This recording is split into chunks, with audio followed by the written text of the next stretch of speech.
very welcome back. Now, as promised, it's finally time to acknowledge the elephant in the room. Yes, there he is on our catwalk there. You can see him, and of course, we'll do more about that now. Yeah, joining us now to reveal all is renowned rugby pundit and founder of the Elephant in the Room movement, Brent Pope. Brent, good morning. Thanks for coming in and bringing your pal with us. A zebra-painted elephant. That's actually going out to Spain by a pharmaceutical company, Zoetis. So they're sending it out to Spain to represent the dark and light in mental health. So I think that's wonderful. And explain the whole elephant in the room. What is it? OK, look, we came up with an idea a few years ago because when you say to somebody, the elephant in the room, the statement, it really means to other people talking to them, hey, don't go there. If I talk to you and you say, oh, he's the elephant in the room, or work is the elephant in the room or something, it's a signal to me to say, don't push on with this part of the conversation.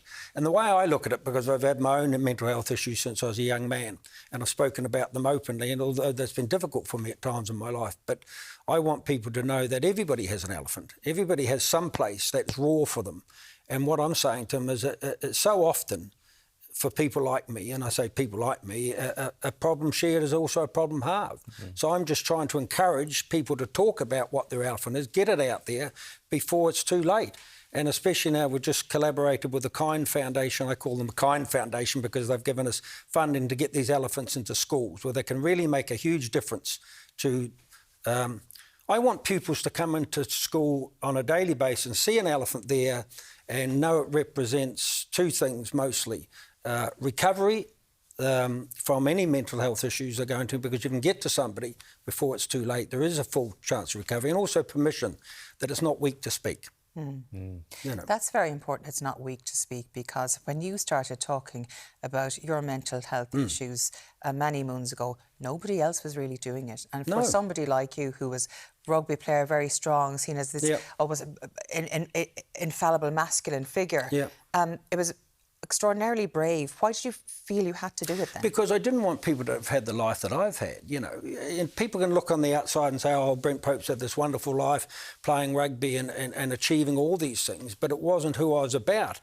And I was always everything was linked back to me, to the physicality side of things. Like, you know, man up, toughen up, push through, real men don't cry. And I couldn't understand why I couldn't put my mental health, the work into my mental health that I couldn't do with physical health. We all know to lose weight or to get fit, we go back to the gym. What about your mind's gym? You know, somebody said the other day that there's no protein shake for your mind. And it resonated with me, because we're looking at all these people and saying they look okay physically, but we don't know what's going on in anybody's minds at any one time. But the worst problem for me, for men in particular, is men only look for help at crisis stage. And sometimes for a lot of us, it's too late when they get stuck in a moment. I use that U2 song.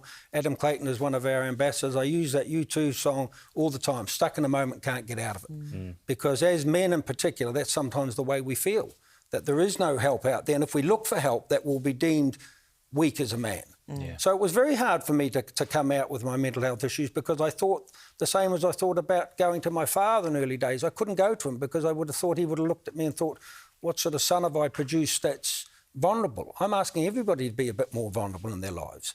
And if you're more vulnerable in your own lives, you welcome back other people being vulnerable to you. And that's what I'm trying to get to, early intervention. I know I'm not the answer to everything in mental health, but maybe, just maybe, this elephant is a start. Maybe it starts a conversation between two school kids or whatever that say, hey, look, I'm struggling with this. I'm struggling with exams. I'm struggling with girlfriends, boyfriends. I'm struggling with social media, whatever they're struggling with. That maybe, just maybe, if they see an elephant, they can say, hey, they turn to a friend and say, look, were you struggling with this as well? Because what you'll find with young people is you'll get a support network there if you just allow yourself to be a bit more vulnerable. That's so true. If you ask for it, it will be there. Yes, if you ask for it, it'll be there. If you don't ask for it, that's the troubling area. So we're going to try to get these elephants out into schools. So we've been inundated at this stage for schools wanting them. They've some skin in the game. They paint them the way that represents their mental health in schools. But just last week, for instance, I was out in Ballymun Trinity Comprehensive School, and then at Michael's, two different areas. But having a real... I got emails after those events just coming back from the pupils and the teachers just saying, wow, what a difference this made. Because if one kid turns around, or one school person turns around and goes to somebody and says, hey, I'm having a problem with this, anything that's going on in their lives, be it at school or at home, be it around social media, bullying, whatever it is, if they can just have the bravery, like me, I suppose, I don't want to be called brave, but like me at one stage, they have the bravery to knock on a teacher's door or something and say, hey, I'm struggling with this. Do you think things have improved in the last 20, 30 years? Because on one hand, it's more acceptable to talk about it. On the other hand, you've social media and everything else. No, you don't think anything has changed? People conveningly want to say to me all the time, because I'm out there and in this field, and guys like myself and Noel Breslin, they always come back and they say things are changing. And yes, in some aspects they are, thankfully. Some aspects, there is more help now. There was no help when I was growing up. Yeah. Who did you go to? Who did you even know to go to? There's help in that thing, and the awareness has increased. But my question to young people is, what are they talking about and who are they talking to, actually? Because we didn't have to go, well, you might have, but at my age, we didn't have to deal with social media bullying. We didn't have to deal with the internet. We didn't have to deal with validation, expectation, all these things that are new generational mental health issues. I'm often speaking to schools, I'm thinking they're looking up at this old grey-headed man and saying, what relevance is he to our lives now? But it's the same thing. It's just that it starts with a conversation. It starts with a conversation. That's all we're trying to do with the elephant. We're just saying, look, talk to somebody. Talk to somebody. Whatever you're going through, reach out and talk to somebody. Find somebody that cares, because that's the biggest lie we tell ourselves sometimes. Nobody cares. Do you think they're spending too much time on their screens and not enough time, for example, playing rugby or doing activities and being out and about? We see them in the schools. You go to the schools all the time. I mean, when you were playing and coaching and there, like, did it make a difference to you? Did it help you? Oh, a huge amount, getting out in the fresh air. Like, I come from a generation where you were probably kicked out of your house at 8 o'clock in the morning on a Saturday and told to come in for dinner at 8 at night. That lifestyle has changed. And yes, in a simple answer, you know, young people are spending far too much time on their phones. Their lives are being led by what I call it sort of Facebook or Twitter lifestyles. And every time you go onto Facebook, you see the perfect life that these young people, how they look, what holidays they go on, what boyfriends or girlfriends they have, what cars they drive. It's all this kind of lifestyle of kind of that's what it is to have a perfect life. And people get trapped with that. It's not okay to be different. I'm going out there to schools and saying it's absolutely okay to be different. If you're at a rugby school and you don't like rugby, fine. You know, if you look a bit different, if you're too tall, if you're overweight, whatever these things, if you have sexuality issues, it's okay to be different. Yeah. But, you know, and not to be ostracised. And because that's where Facebook bullying starts, really. They try to keep people out of a group or something, not inviting someone to a party and being the only one, you know, saying somebody looks awful or looks ugly, all these things. These are all part of the new generational mental health issues. Yeah. And parents come to me all the time, by the way, all the time. I'm just, you know, parents come to me just about every second day and said, you know, my daughter or my son has come back from school and said that 3 people in his class or in her class are self-harming. You know, 4 people are on medication. These are the stories I'm getting every day, and they can't get to see anybody. Yeah.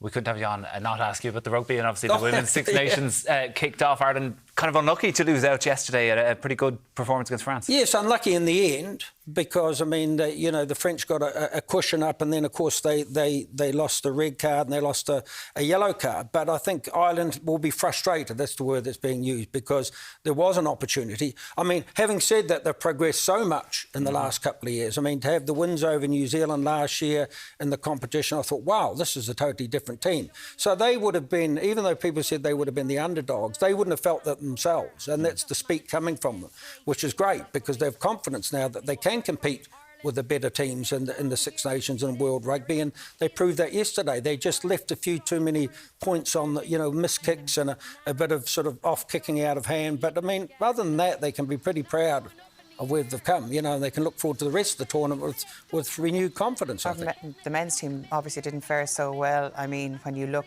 at what they did not achieve, I suppose, this year. There's been a lot of talk around the structure around them, even Brian O'Driscoll saying the supporters aren't what they should be. Do you think there's a bit of toxicity surrounding the team at the moment, or what's going on? And I'm guilty of it as well.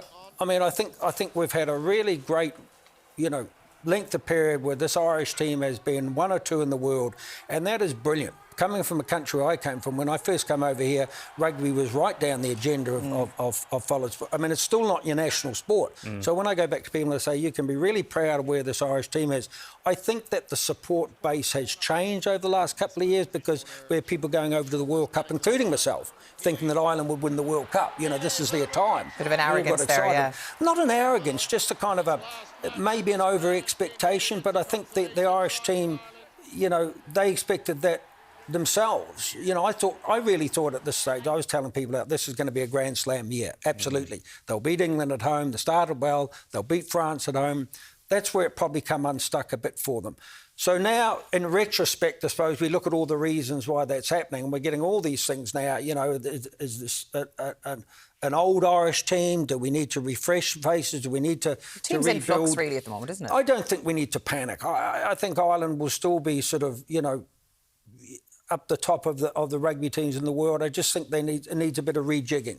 They do need to find a few new fresh faces to replace the older guys, because another year on, you lose another year in the development for the World Cup. And that's what Ireland's going to be defined by in the years to come, that they need to get to a semi-final or a final or win a World Cup.